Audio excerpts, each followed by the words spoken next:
Bom dia, família Soma. Tudo bem com vocês? Peço perdão pelos inconvenientes aí, sem projeção hoje, sem música de intervalo, sem muita coisa, enfim. A verdade é que se a gente for fazer para Jesus, tem que ser com excelência. Então, melhor não fazer, né? Se for para fazer de qualquer jeito, melhor que não tenha. E vamos assim mesmo, vamos adorar o Senhor. Jesus é digno de toda a honra, toda a glória e a melhor que nós pudermos entregar. Amém? Amém? Nós estamos iniciando uma série de sermões hoje e eu estou muito alegre porque para mim é um dia alegre. Hoje minha filha está de aniversário, a Mariana, então quem trouxe presente, amém. Quem não trouxe, ela aceita Pix também, casualmente é na conta do pai dela. Não saia daqui sem deixar o seu presentinho. É um dia muito alegre, mas apesar das nossas alegrias, das minhas, e pela minha filha, que completa 8 anos hoje, nós estamos vivendo dias turbulentos, é ou não é? A gente está vivendo dias bem caóticos, sim ou não? Cara, a gente está no meio de confusão, confusão para tudo que é lado, caos, vulcões aí pelo mundo todo, a gente está vendo tremor de terra, ontem teve um novo tremor de terra, a gente está vendo crise no mundo todo, na política, na educação, a gente vê crise nas famílias, crise financeira, crise de identidade, crise na fé. A gente vê crise por todo lugar no mundo hoje. Não bastasse isso, agora a gente está vendo também guerras, rumores de guerras. E eu não sei se eu fico triste ou se eu fico alegre. A bem da verdade é essa. Falei para você essa semana. Eu deveria estar triste, porque falar de guerra é triste, né? Tu vê guerra estourando aí é triste. Ao mesmo tempo, lá no fundo, sabe? Lá no fundo, assim, dá uma certa alegriazinha. Cara, cada vez que eu ouço falar de guerra, rumores de guerra, eu lembro que houve uma passagem que disse que isso ia acontecer. E cada vez que isso acontece, eu lembro que a gente está um pouquinho mais perto da vinda do nosso Senhor. A gente está um pouquinho mais perto de ver o rosto, a face do nosso bendito Senhor. E isso me alegra. Então, se eu ouço falar de guerra, por um lado me entristece. Não é bom. Por outro, me alegra. E a gente tem visto isso, né? Guerra, Rússia contra a Ucrânia. A gente está vendo guerra aí, Israel, agora Estados Unidos contra o Irã e talvez o Brasil, depende de onde veio aquele urânio lá, onde foi parar o urânio do Rio de Janeiro, sabe-se lá. O ruim é que a gente está do lado ruim da história, se agora explodir uma guerra e a gente estiver envolvido. A verdade é que a gente está ouvindo falar de guerra aí o tempo todo. E nós estamos, além disso, além de guerras, bombas explodindo, tremor de terra, tudo isso que eu falei, nós estamos em meio a uma guerra espiritual. A Bíblia nos alerta sobre isso. A Bíblia fala que a vida cristã, não é que ela está, ela é uma guerra. Nós estamos inseridos permanentemente num contexto de guerra. Vocês já perceberam isso? Então não é só a guerra Estados Unidos e Israel contra Irã, não é só isso, vai muito além. É uma guerra espiritual, a gente não vê. Então eu quero ler um texto com vocês para a gente começar a entender um pouquinho mais sobre isso. Por quê? Porque pensando nisso, que a gente vai ter essa série agora de 4 sermões, coisa rápida, mas a gente precisa estar armado. Se a gente está numa guerra, nós precisamos de armas. Não tem como a gente ir para uma guerra pensando em soltar pombinhas brancas. Não tem como a gente ir para uma guerra com flores, né? Ninguém pacificou o mundo com pétalas de rosa. Então a gente precisa de armas. Acha aí 2 Timóteo. E nós vamos ver a primeira das armas. E eu quero deixar claro aqui também que isso aqui não é coisa minha. Na verdade, eu estou copiando. Essa série aqui ela foi inspirada num sermão de Spurgeon. Charles Spurgeon pregou um sermão. Só que ele conseguiu fazer num sermão, né? Eu sou um pouco mais extenso, então eu não consigo, vou fazer em séries. Spurgeon pregou um sermão sobre o combate da fé e ele fala sobre as armas do cristão. E eu quero que nós pensemos um pouquinho sobre isso. Achou 2 Timóteo, capítulo 3? Nós vamos ler do 14 ao 17. 2 Timóteo 3, 14 ao 17. E nós vamos já falar um pouquinho hoje sobre a primeira arma que nós temos para essa batalha espiritual. Acharam a palavra de Deus? Acharam a referência? Sim? Vamos lá. 2 Timóteo 3, 14 ao 17. Quanto a você, permaneça naquilo que aprendeu e em que acredita firmemente, sabendo de quem você o aprendeu, e que desde a infância você conhece as sagradas letras que podem torná-lo sábio para a salvação pela fé em Cristo Jesus. Presta atenção aqui agora. Toda a Escritura é inspirada por Deus e útil para o ensino, para a repreensão, para a correção e para a educação na justiça, a fim de que o servo de Deus seja perfeito e perfeitamente habilitado para toda boa obra. Bendita palavra de Deus. Essa é a primeira arma que nós temos, a palavra de Deus. Bendita a palavra de Deus. Coisa boa que Deus, Ele sabe que a nossa vida está inserida num contexto de guerra. E por causa disso, Ele nos entrega uma arma. A espada. Ele nos dá uma arma para nós podermos lutar essa batalha. Para nós podermos ter como defender e atacar. Porque veja bem, a vida do cristão não é só defesa, não se engane. Nós é que atacamos. Nós vamos falar mais sobre isso. A questão é, Deus nos capacita, Ele nos dá o que nós precisamos. Deus nunca nos dá aquém do que nós precisamos. Presta atenção nisso. Deus nunca vai te fazer viver alguma coisa, alguma situação, que não seja algo que Ele já tenha te dado condições para passar por aquilo ali. Deus nunca te conduzirá por um caminho para o qual Ele não te capacitou para passar. Entendeu? Amém? Então, nós temos a primeira arma, que é a palavra de Deus, a Escritura.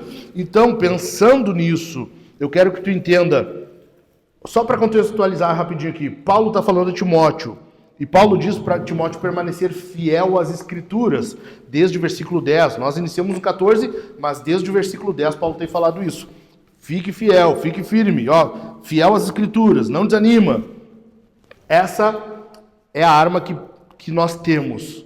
É a arma que Deus nos entrega e é a primeira que nós temos à nossa disposição, a palavra de Deus. Hernandes Dias Lopes, reverendo Hernandes, ele diz assim, que a Bíblia é a biblioteca do Espírito Santo. Que demais, né? Muito bom. Um dia eu chego lá.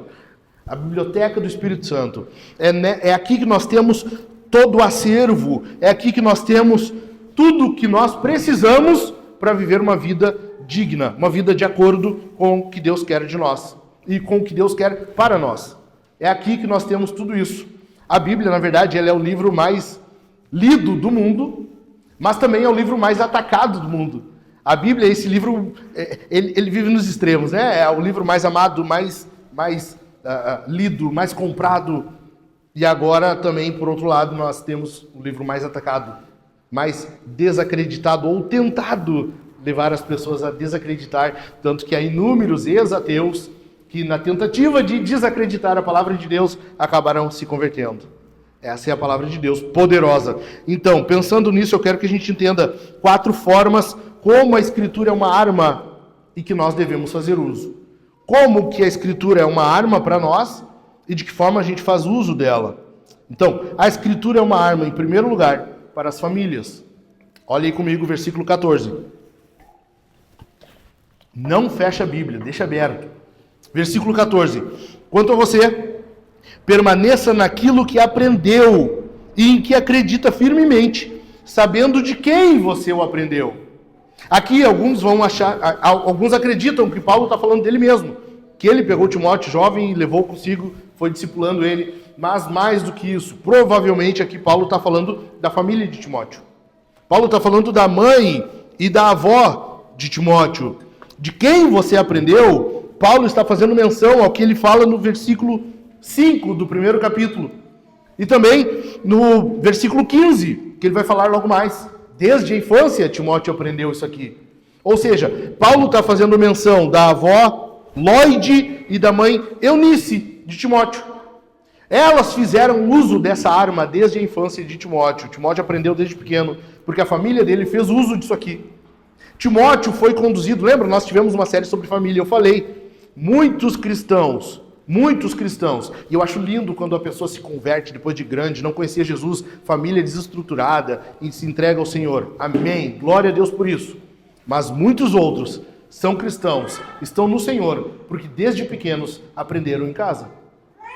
A nossa função hoje, como crentes, como cristãos, é ensinar os nossos filhos desde berço. Ensinar os filhos desde pequenos a palavra de Deus. E nós estamos vendo aqui uma família que já passou 2 gerações. A avó, Lloyd, a mãe Eunice e agora está em Timóteo. E a palavra de Deus continua consolidada nessa família. Ela continua consolidada, trazendo a pessoa no caminho que deve estar. Nós estamos vendo aqui diante de nós uma família que fez uso dessa arma. Essa palavra de Deus aqui, essa arma, ela é de fato para a defesa da família. As famílias hoje estão sofrendo ataque. Presta atenção, as famílias hoje estão sendo bombardeadas. A gente vê isso nas ideologias, a gente vê isso na cultura, a gente vê isso nos desenhos, a gente vê isso nas escolas, a gente vê isso por todo lado. Cara, agora, recentemente, faz o quê? Uma semana e pouco, nós vimos no grupo da igreja, nós temos um grupo em que a gente fala sobre educação, e uma das irmãs aqui mandou lá um trabalho que recebeu da escola, para a filha fazer em casa, sobre os mais diversos amor, não sei o quê, as variadas formas de família.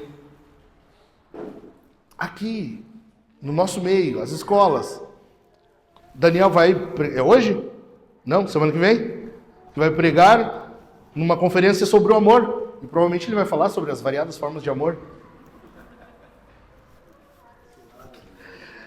Nós estamos vivendo um período, não que nunca foi assim, sempre foi assim, só que agora está mais intensificado. A família sempre foi bombardeada, desde o Éden. Desde o Éden a família foi atacada, ok? No entanto, hoje, o período em que nós vivemos é um período que essa luta, esse bombardeio está muito mais intensificado. Tudo na tua volta milita contra a tua casa, a tua família. Tudo na tua... Presta atenção, estou dizendo tudo do grego tudo. Tudo na tua volta milita contra a tua casa. Como que tu vai se defender? Como que tu vai lutar contra? Se tu não te armar, se tu não estiver capacitado, manejando bem, como Paulo fala a Timóteo, manejando bem a palavra da verdade. Como? Como que as famílias resistem? Não é à toa que a gente vê hoje famílias se desestruturando cada vez mais. Divórcio, filhos se afastando, pai contra filho, filho contra pai. Cara, estava escrito, sempre teve aqui. Seria assim, a gente sabe disso. Como que nós vamos viver então esse tempo se a gente não se armar para isso? Amém? Então, em primeiro lugar, a Bíblia, a Escritura, é uma arma para as famílias. Em segundo lugar, versículo 15. A Escritura é uma arma para o indivíduo. Presta atenção. Versículo 15. E que desde a infância você conhece as sagradas letras, que podem torná-lo sábio para a salvação pela fé em Cristo Jesus. A Bíblia é uma arma, a Escritura é uma arma para o indivíduo. Ela é a única forma da criança ser conduzida para a verdade. Lembram da série sobre família? Não tem outro jeito de tu criar os filhos para serem tementes a Deus, para temer a Deus, se não for pela palavra de Deus. Não tem como tu ter filhos sábios se tu não fizer uso da Escritura. Então a Bíblia é uma arma para o indivíduo. Se a criança deve se tornar sábia, e ela deve, a Bíblia é o instrumento para isso, é a arma para isso. Não tem outra forma. A gente está vendo aqui, Timóteo desde a infância ouviu, e mais do que ouviu, Paulo está dizendo, você conhece as sagradas letras. Não tem como... Cara, isso aqui é importante. Eu queria poder colocar na cabeça de vocês, sabe? Abrir, colocar lá e fechar. Para tu entender que não tem como. Porque eu falo não tem como e alguns ficam... É verdade, mas sai daqui, esquece. Não tem como individualmente tu viver uma vida como Deus quer se tu não conhecer as sagradas letras. Não tem como, tá entendendo? Não tem como. E eu vou dizer mais, tu não vai para o céu se tu não conhecer as sagradas letras. Não tem como, não tem outro jeito, não tem outra forma. Deus estabeleceu que seria desse jeito aqui, e nós precisamos então reconhecer isso aqui, admitir isso aqui, viver assim. A palavra é que leva ao conhecimento da verdade, que Paulo tanto está falando aqui. Na primeira carta de Timóteo, no capítulo 2, verso 25, ele fala,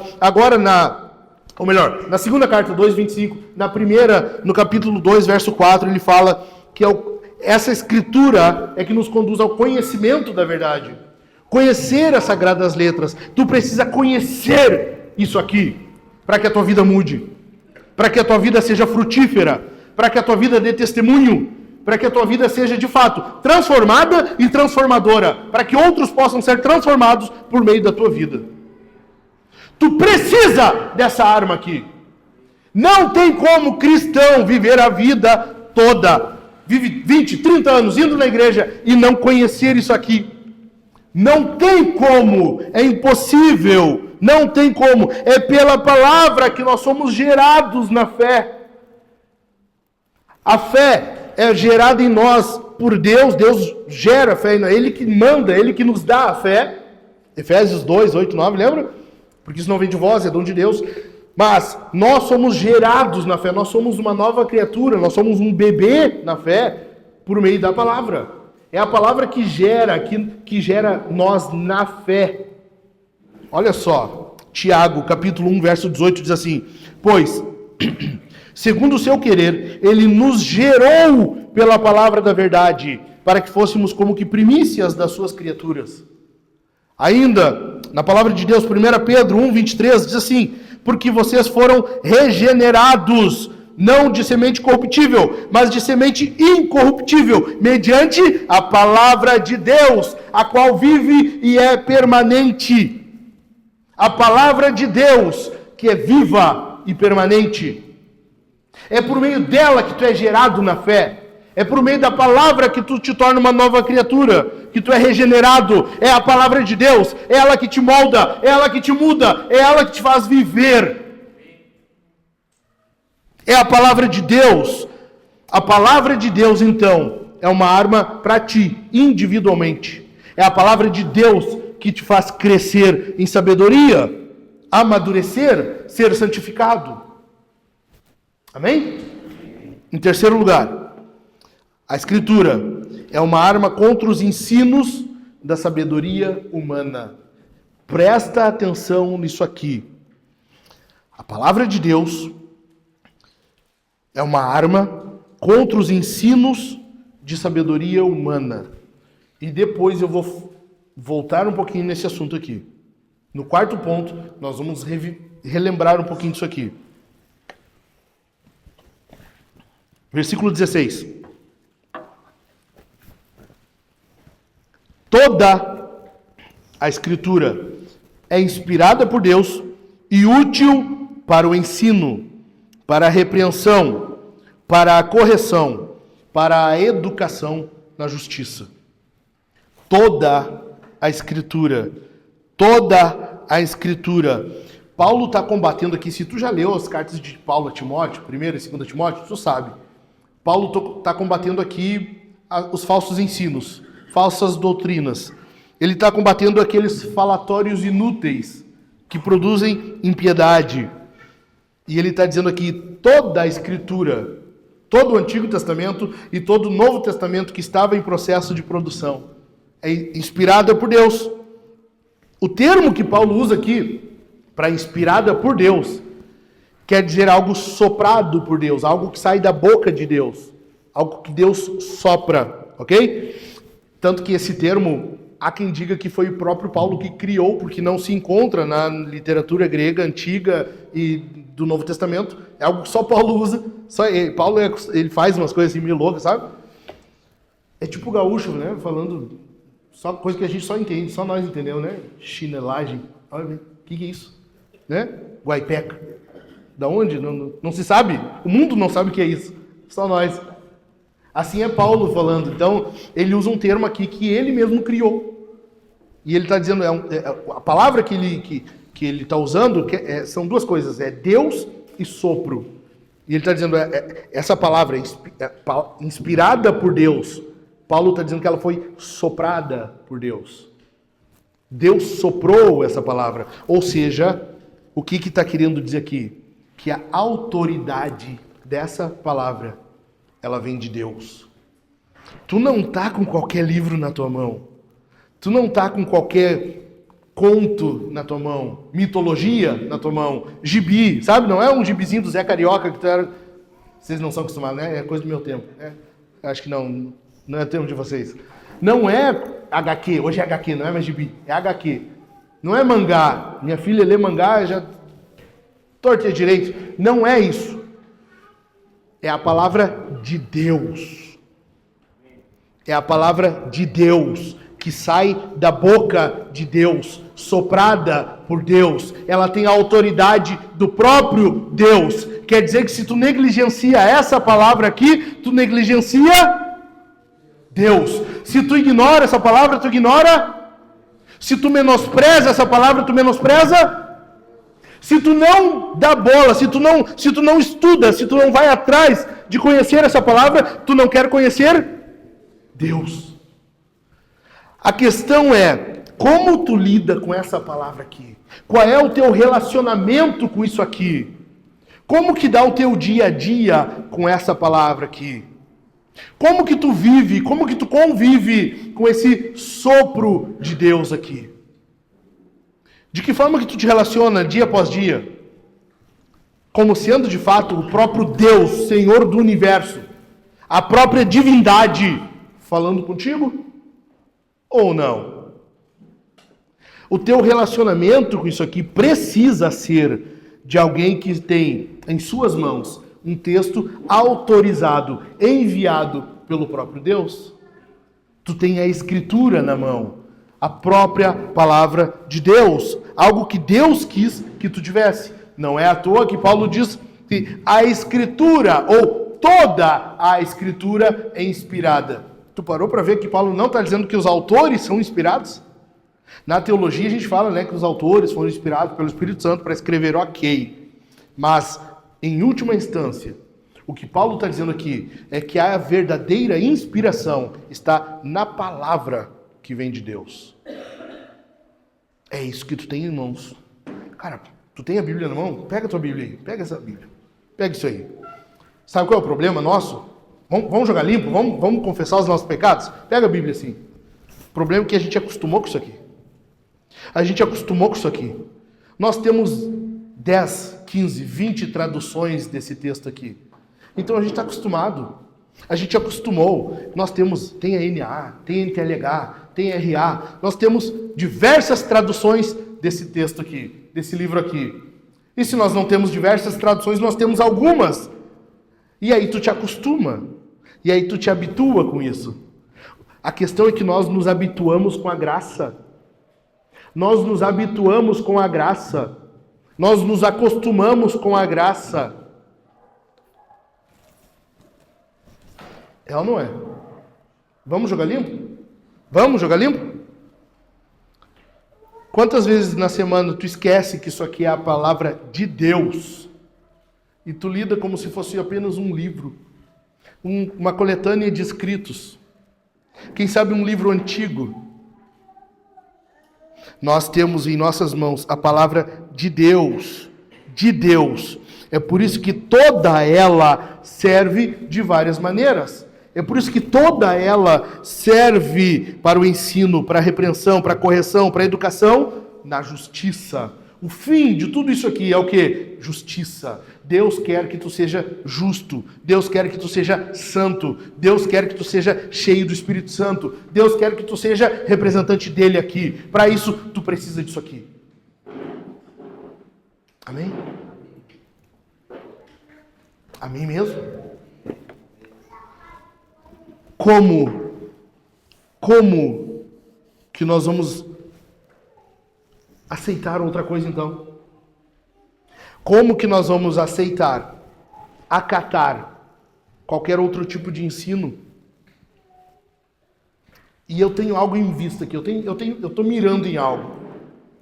A minha pergunta para ti é: como que nós aceitamos qualquer outro tipo de ensino, principalmente aqueles que vêm querendo te fazer bem? E eu estou mirando aqui na psicologia. Como que nós aceitamos como algo canônico? Deixa eu explicar para ti. Agora, há poucas semanas, conversando com o Leandro, o Dani também, o Chico, o pessoal estava fazendo curso de aconselhamento. O pastor que estava ensinando, ele era um terapeuta. E ele fazia as duas funções, pastoreava a igreja, fazia terapias, e sessões de, enfim, atendia no consultório. Acontece que em dado momento ele está atendendo um empresário, e esse empresário ele diz que não é feliz, não sabe o que fazer, ele tem muito dinheiro, ele tem propriedade, ele tem tudo que um ser humano pode querer, e ele não é feliz. E conversa vai, conversa vem, questionando e vindo daqui e dali, e o rapaz confessa para ele, não, é que eu tenho uma vida dupla. Eu sou casado há tantos anos, tenho minha família, tenho empresa, tenho propriedade, tenho meus bens, mas eu também tenho um outro relacionamento. Eu sou homossexual e eu tenho um relacionamento com outro rapaz. Como que se resolve isso na psicologia? Alguém sabe? A psicologia tem uma função, tem um propósito. Te fazer bem, te fazer feliz, ou te fazer se sentir melhor. A função é essa.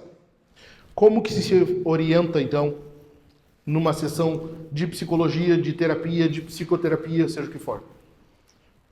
Faz o que for melhor para ti. Faz o que for melhor para ti. E foi assim que ele fez. Ele orientou o rapaz, esse senhor, a assumir aquilo que fazia feliz para ele. Resumindo, abandonou a família, foi viver com outro homem. Passou um tempo, a esposa estava na frente do consultório.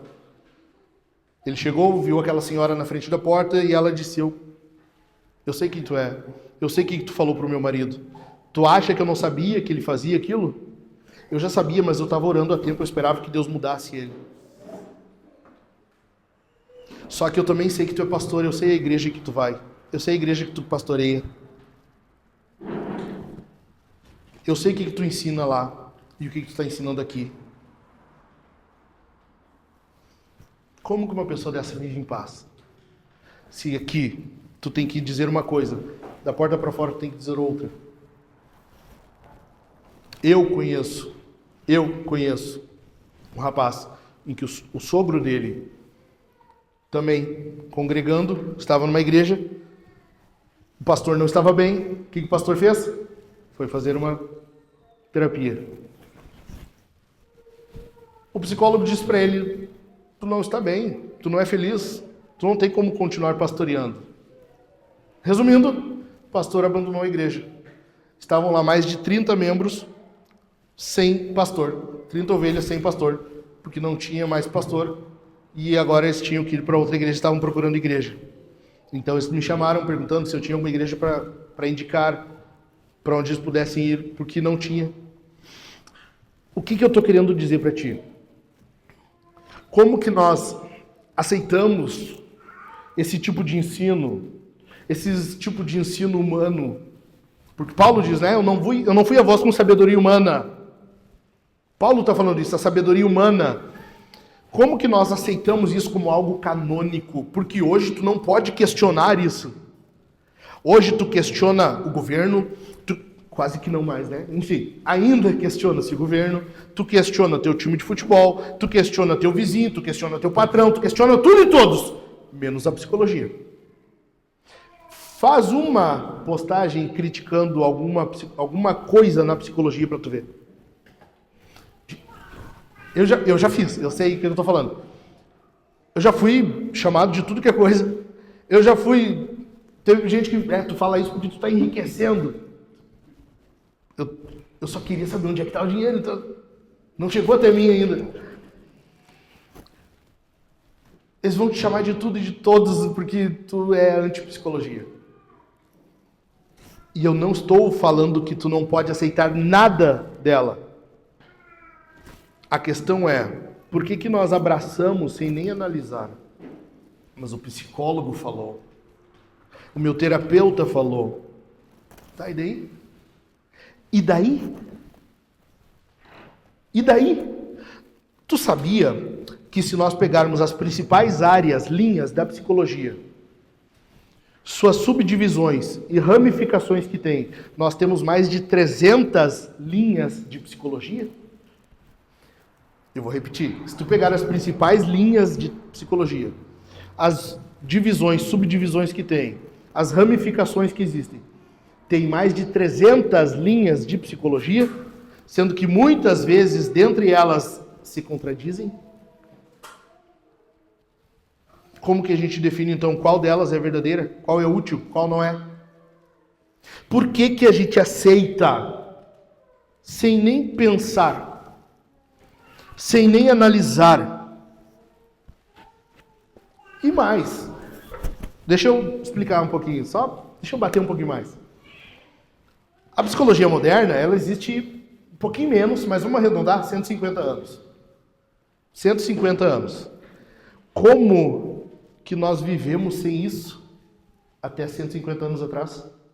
Como que a humanidade viveu, cara? Porque se a gente precisa disso...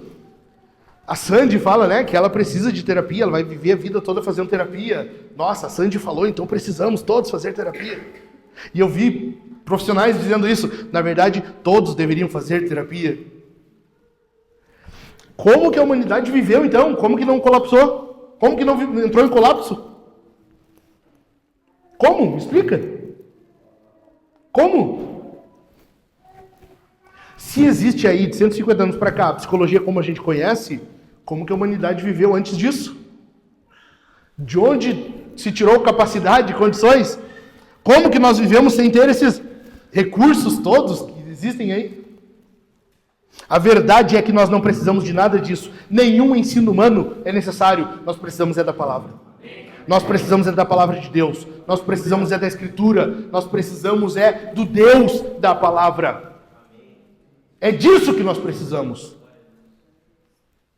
Em quarto lugar, e último, a Escritura é uma arma para o aperfeiçoamento. Versículo 17. A fim de que o servo de Deus seja perfeito e perfeitamente habilitado para toda boa obra. Toda a Escritura é a fim de que, tá vendo? Toda a Escritura a fim de que, olha o propósito da Escritura. Para que Deus nos deu a Escritura? A fim de que todo servo de Deus, a fim de que o servo de Deus seja perfeito e perfeitamente habilitado para toda boa obra. Qual o propósito de nós termos isso aqui então? Teu aperfeiçoamento, teu e meu aperfeiçoamento, santificação, crescimento, amadurecimento. A palavra de Deus foi dada a nós para que o servo de Deus... Cara, isso aqui é louco. Servo de Deus é um termo que é usado no Antigo Testamento. O homem de Deus é usado para os profetas. Agora Paulo está aplicando a todo cristão. Olha isso. Então, a palavra de Deus, sabe aquela palavra de Deus que o profeta recebia e ele anunciava ao povo? Sabe?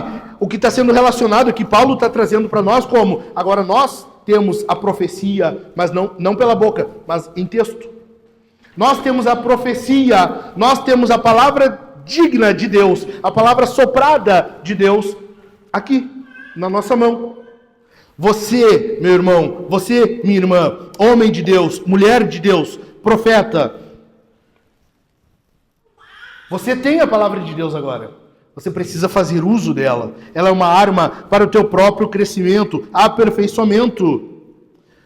Aqui Paulo está dizendo perfeito e perfeitamente habilitado. Ou seja, o que é esse perfeito? Cara, não é que tu é perfeitinho, sabe? Complicado e perfeitinho, não é isso aí. Não é isso. Muitos não conhecem também, né? Eita. O Fernando acho que conhece. O que é isso aqui? Por que perfeito? Perfeito é que tu é plenamente capacitado e tu faz uso disso para aquilo que Deus te ordena. Presta atenção. Perfeito e perfeitamente habilitado é tudo que Deus ordena para ti, tu consegue fazer, tu faz. Não é que tu é perfeito, mas para o que Deus te ordena, tu faz. Entendeu? É isso que quer dizer perfeito e perfeitamente habilitado. Ou seja, tudo que Deus ordena ao crente. Basicamente, o que está sendo dito aqui, o que está sendo ensinado, a suficiência da Escritura. Deixa eu explicar para ti bem rapidinho. Há décadas passadas, foi tratado sobre a inerrância da Escritura, foi falado sobre a infalibilidade da Escritura, foi falado sobre o cânon, já foi falado sobre tudo isso na teologia e já está resolvido. A questão hoje, a grande questão hoje é, a Bíblia é suficiente ou não? Porque a teologia hoje discute isso. Alguns dizem, a Bíblia é suficiente para a nossa salvação, mas não plenamente para viver aqui na terra. Ou seja, em outras palavras, a Bíblia é suficiente para te colocar no céu, mas não para tu viver aqui na terra. Enquanto outros vão dizer, a Bíblia é suficiente para tudo. Para tudo. Para te fazer salvo, para tu viver santo aqui na terra e para tu chegar na presença de Deus no céu. A Bíblia é suficiente. Tu não precisa de uma vírgula da psicologia. Presta atenção aqui. Tu não precisa de uma vírgula de qualquer outro ensino humano, principalmente ensino humanista. Tu não precisa. Se tu tem a Escritura na tua mão, se tu tem a poderosa Palavra de Deus na tua mão, tu tem tudo que tu precisa para tu viver como Deus quer que tu viva. Só. E esse só é um só bem simplório, porque não é só, é tudo isso. É muita coisa. Tu pode viver a tua vida lendo, estudando, analisando, meditando, decorando, e tu vai ter milhares de anos pela frente que tu precisaria para conhecer bem isso aqui. Porque a palavra de Deus, assim como Deus, é inesgotável. Por isso que é a palavra de Deus. Esse mesmo texto que nós estamos tratando aqui hoje, se semana que vem eu viesse aqui, pregasse ele de novo, teria coisas novas para nós vermos. Se semana que vem eu viesse aqui e abrisse cada versículo desse de novo, teria coisas novas. A Bíblia é uma fonte inesgotável. O pregador é limitado, mas a palavra de Deus é ilimitada. Bendita a palavra de Deus! Glória a Deus pela sua palavra! Bendita a palavra de Deus! Coisa poderosa isso aqui. Não há, presta atenção, não há tecnologia, não há avanço tecnológico que suplante as Escrituras.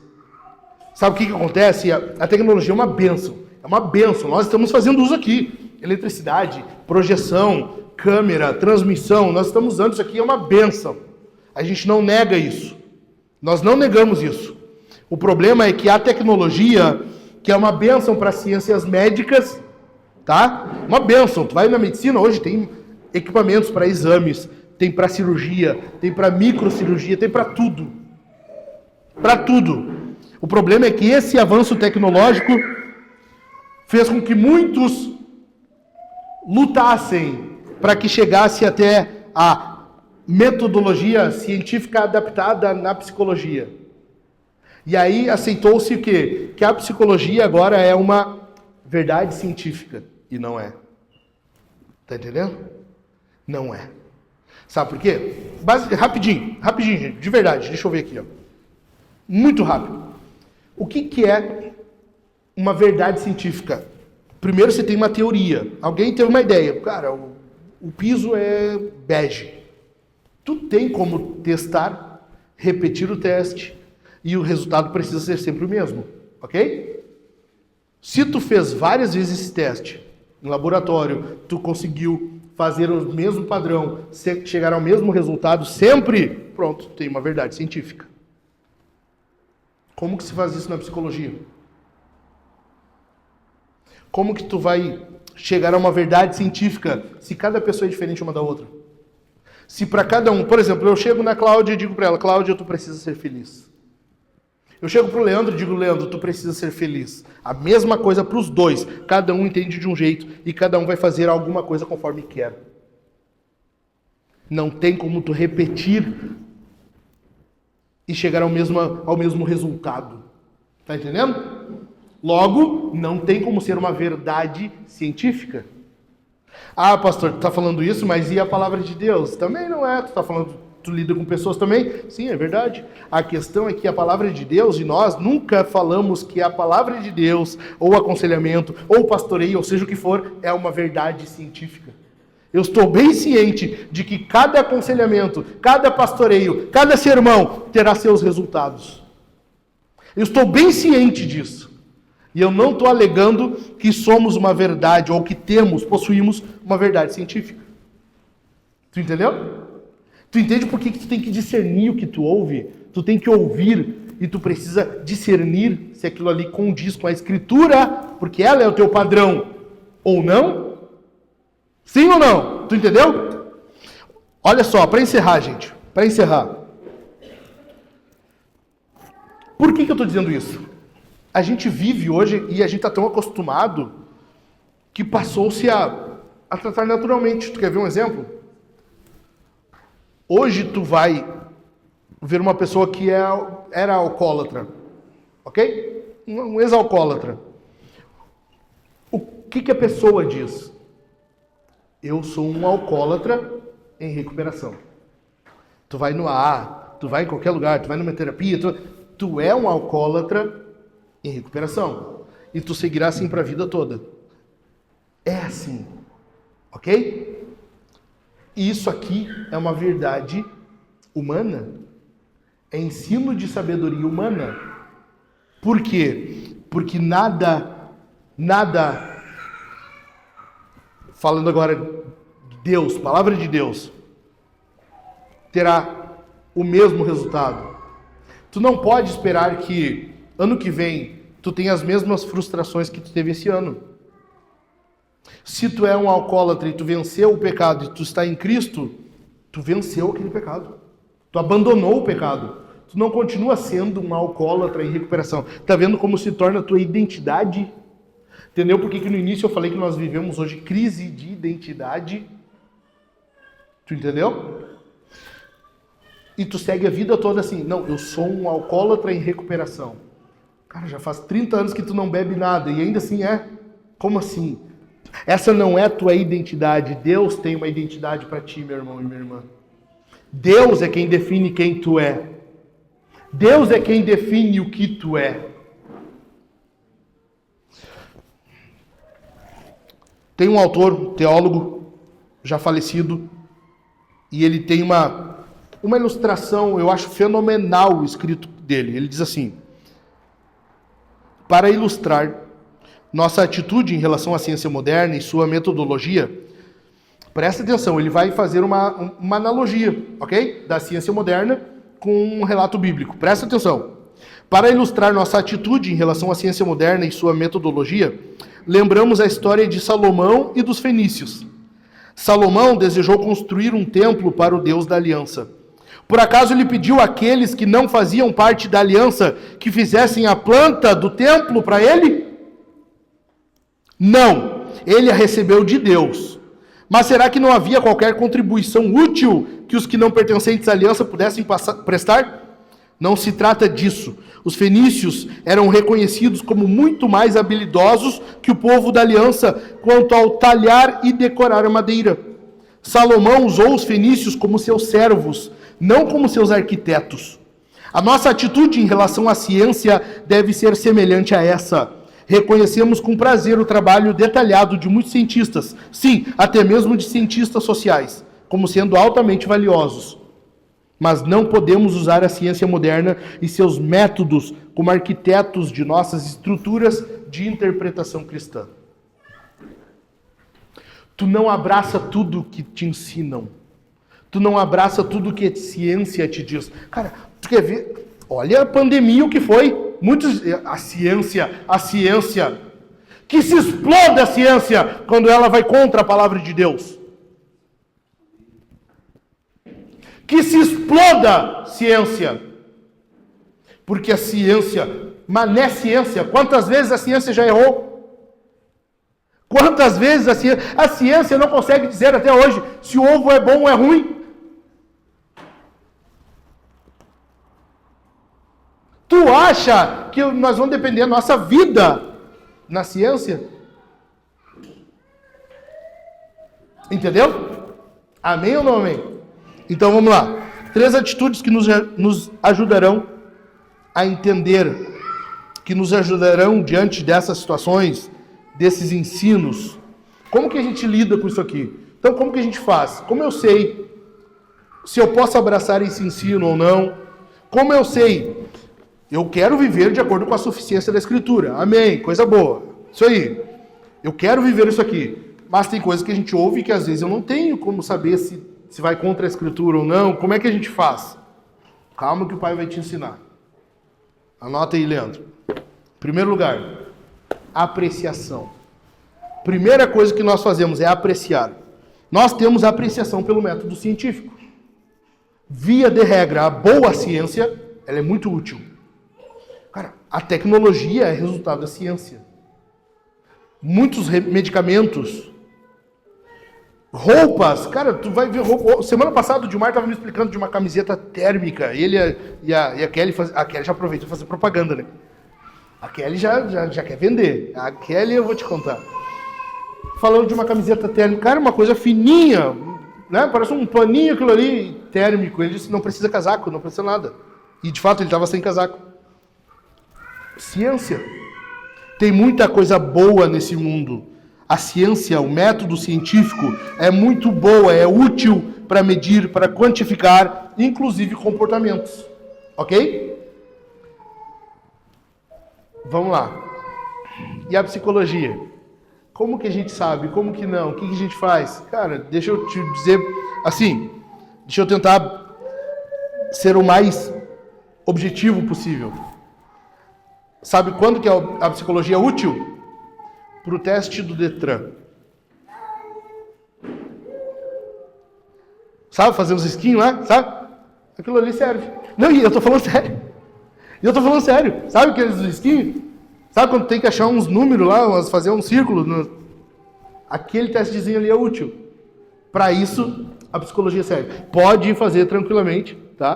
Pode fazer o teu teste do Detran lá sem medo, tranquilo. Para isso ela é útil. Para mensurar, para avaliar, quantificar comportamentos, sejam físicos ou mentais.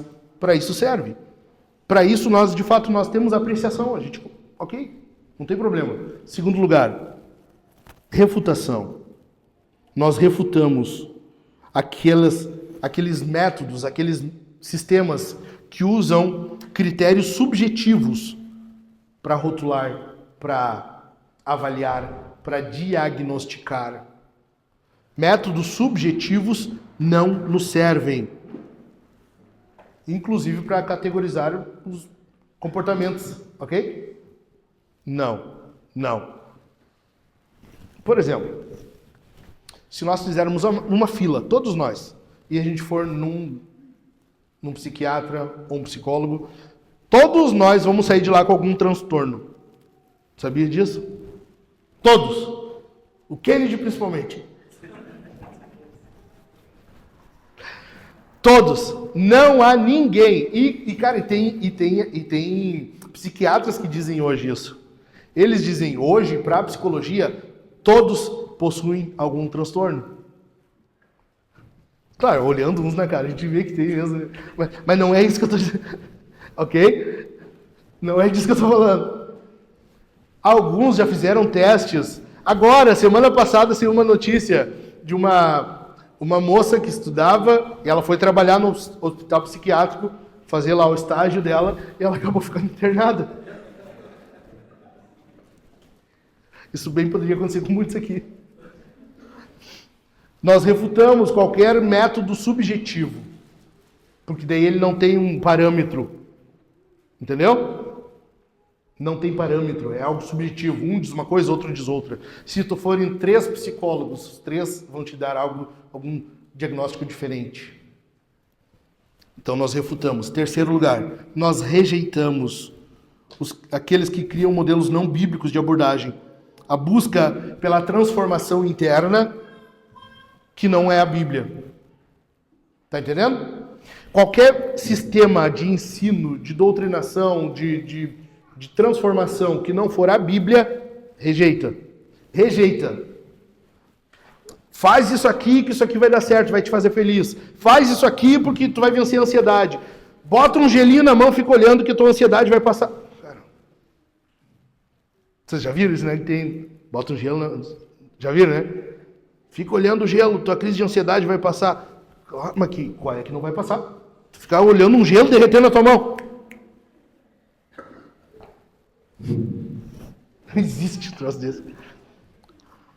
Qualquer método humanista que coloca o homem no centro e Deus é um acessório, a gente rejeita. Qualquer método que trata o ser humano como alvo terapêutico apenas, e não alvo da graça de Deus que precisa de transformação, rejeitamos. Amém? Somente a Bíblia pode, de fato, te transformar.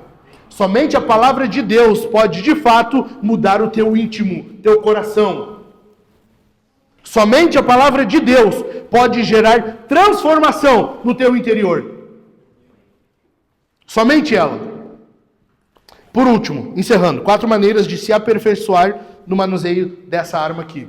Porque nós temos uma arma. Deus nos entregou uma arma. A gente precisa manusear bem, né? O Dilmar vai no clube de tiro, nós fomos lá esses dias. E, cara, tu vai manusear uma arma, não pode ser manuseando de qualquer jeito, né? Pô, quantas vezes a gente já viu acidente aí com arma de fogo? Semana passada, agora mesmo, a Su e eu estávamos vendo na internet, uma criança de 2 anos pegou o pai deixou a arma ao alcance, ela pegou a arma e matou a própria mãe. 2 anos. Tu pode usar uma arma de modo errado. Tem muitos pastores aí para comprovar isso que eu estou falando. Então, nós precisamos manusear bem essa arma aqui.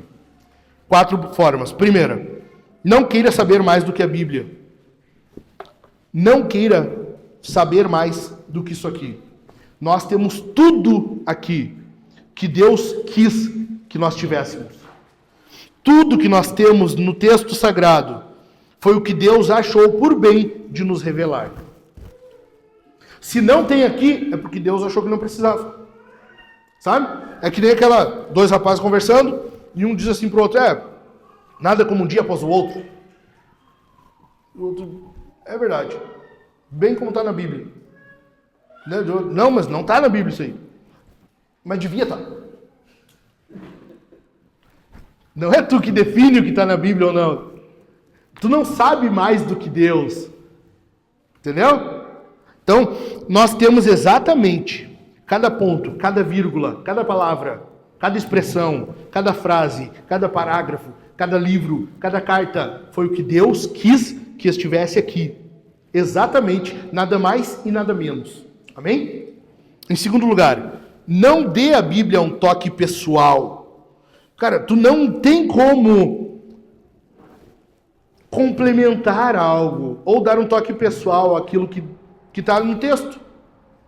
A gente vê muitos hoje, né? Pega uma passagem, isola ela e trata como quiser aquilo ali.